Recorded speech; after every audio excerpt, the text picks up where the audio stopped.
A dead man just went back on the charts. Tom Petty died in 2017, and yet in 2025, one of his forgotten songs, a track most people under 30 had never heard once in their entire lives, suddenly exploded by nearly 37,000%. 37,000, a corpse outsold living pop stars, and there was only one reason why Rockstar Games played his song underneath a single Grand Theft Auto 6 trailer. One song, one slot on the radio dial. That is all it took to reach into the grave, drag a forgotten track back into the living world, and detonate the global music industry. And then, like it was nothing, they did it again with the second trailer, sending a 1986 song rocketing up by roughly 182,000% overnight. So let me ask you the question that should be keeping every record label executive on Earth awake at night. What happens when the most powerful radio station in human history, a machine that can resurrect the dead and mint overnight superstars, finally switches on for real? Because here's the part that makes no sense. With all of that terrifying power across what could be dozens of stations, Rockstar has officially confirmed exactly one single station on the entire dial. And there is a rumor tearing through the industry right now, straight from the mouth of a Grammy-winning producer, that Rockstar is about to turn this radio into something no video game, no streaming service, nothing in the history of music has ever been. In this video, I'm going to show you every confirmed track, every artist who accidentally exposed themselves, and the Drake rumor that could rewrite how music gets released forever. But I'm also going to expose the one massive lie that other channels are feeding you as fact. So stick around, because by the end, you will never hear a GTA radio station the same way again. To understand why one slot on that dial can shake the entire planet, you have to understand what Rockstar has quietly built over the last decade, because this is no accident. The radio in Grand Theft Auto stopped being a simple playlist a long time ago. Back in Grand Theft Auto 5, the artist Frank Ocean was handed his own personal station called Blonded Radio, stuffed with rare and exclusive tracks, with the curation steered by Tyler, the creator himself. Flying Lotus ran his own station on that same dial, and this is the detail almost nobody appreciates. Artists hosting their own stations inside a Rockstar game is not some wild new idea. It already happened. It is already tradition, and the scale is jaw-dropping. Grand Theft Auto 5 launched with more than 240 licensed songs across 17 stations, and by the time the online world finished growing, that library blew past 750 tracks. So when you hear whispers that a global superstar is getting his own channel in 6, you're not hearing something impossible. You're hearing the next logical step in a plan. Rockstar has been running for years, but a plan is not a confirmation. And this is exactly where the internet goes completely insane and starts lying to your face. So let us start with what is actually provably real, because the 6 confirmed songs tell you far more than you would ever expect. The first trailer was carried from start to finish by Love Is a Long Road by the late Tom Petty. The second trailer was anchored by Hot Together from the Pointer Sisters, and beneath it played Thunder Island by Jay Ferguson, Everybody Have Fun Tonight by Wang Chung, and Talkin' to Myself Again by the country legend Tammy Wynette. And then there's the one nearly every channel skips right over, Child Support by Zenglin, a Haitian compa track. Now stop and really look at that spread. Classic rock, 80s pop, country, and Haitian compa, all seeded through 2 short trailers. That is not random at all. That is Rockstar quietly drawing the cultural map of the entire state of Leonida right in front of your eyes, telling you this world has a Haitian community, a Latin community, and a country heartland, long before you ever set foot inside it. And out of all of it, only one real station has been confirmed, the only name on the whole dial standing on solid ground. V-Rock, the hard rock and metal station from the original Vice City. And the sole reason we know is that Jason was caught in official footage wearing a V-Rock shirt. But here is the twist that turns this from obvious to fascinating. The shirt is faded, cracked, old, and that has sent fans spiraling into a chilling theory. What if V-Rock is not even on the air anymore? What if that shirt is not an advertisement, but a memory? A relic of a station that quietly died somewhere between the old Vice City and this new one. A dead radio station worn on a man's back like a ghost. That is the kind of storytelling Rockstar hides in plain sight. And it means even the one confirmed station is wrapped in a mystery.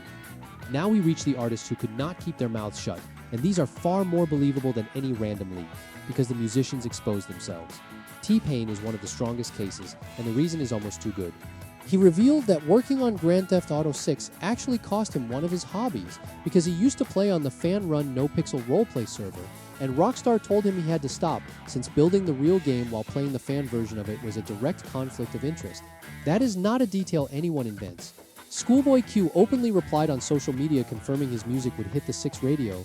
Then there is Skrilla, the artist behind the viral 6-7 sound that devoured the internet, who said not only that his track would be included, but that he would appear as himself on the dial, spinning his own music, and on the total opposite end, the synthwave and indie world caught fire too. Panama, in an Instagram comment that was deleted almost immediately after, claimed his song Back to Life would be on the soundtrack. Neon Indian, whose track became the opening anthem of Grand Theft Auto Online, went on a podcast and teased that this ain't the end of them and Rockstar. Both of them fit that neon-drenched Vice City aesthetic so perfectly, it almost hurts. And here's the counterweight nobody talks about, the one detail that makes every other claim more believable. Someone said no. Martin Ware of the band Heaven 17 publicly confirmed he turned Rockstar down and rejected the game outright. When people openly admit they said no, it tells you the ones saying yes are almost certainly telling the truth.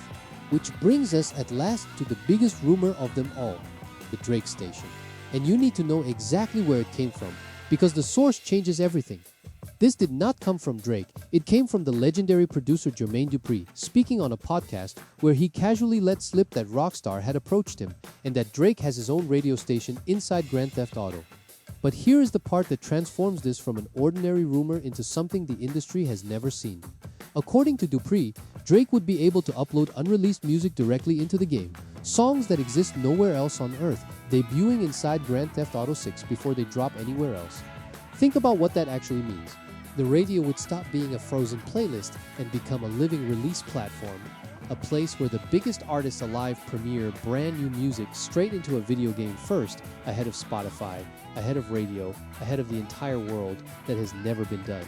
Not once. If it is real, it is the single most important evolution of GTA Radio in the history of the franchise, but keep your feet on the ground, because Dupri never even confirmed he personally accepted the offer, and Drake is far from alone. A leaker claimed DJ Khaled would host his own station playing his own songs. There are whispers that Kendrick Lamar could get a station too, which is almost comedy gold, because Drake and Kendrick are locked in the most famous rap feud of the decade, and putting them on the same dial would be a war all by itself. And now the warning you genuinely need to hear. There are websites right now claiming, as hard confirmed fact, that Grand Theft Auto 6 has exactly 18 music stations, 500 licensed tracks, and the most expensive music deal ever signed. None of that comes from Rockstar. It is invented, it is fabricated bait dressed up as a leak, and it is the perfect proof that on this topic, most of what looks like inside information is pulled straight out of thin air. What we can actually expect, since Leonida is modern Florida, are stations built around Miami bass, Latin, reggaeton, modern trap, classic hip-hop, country, compa, and the savage talk radio this series is famous for. Expect, not confirmed. That is the line that separates the truth from the garbage. So step back and see what is really going on here, because this was never just about which songs make the cut. When you strip away every rumor, every deleted comment, and every fake list, you're left with one quiet, stubborn truth. On a dial that could hold 30 stations and hundreds of songs, the only station that actually stands confirmed is a single faded shirt on Jason's back. That is how absolute Rockstar's control is. And that control is the whole point, because the radio in Grand Theft Auto is not harmless background noise. It is the quietest and most dangerous weapon Rockstar owns. It drags dead artists back onto the charts. It turns nobodies into overnight legends, and it moves the entire global music industry by tens of thousands of percent with nothing more than one slot on that dial. Whoever lands on it when the game launches on November 19th becomes completely unavoidable overnight, and Rockstar knows that better than anyone alive. If you want to know which real-world artists have the strongest genuine shot at making that final cut, watch the video on your screen right now, where I break down every confirmed and self-reported name one by one.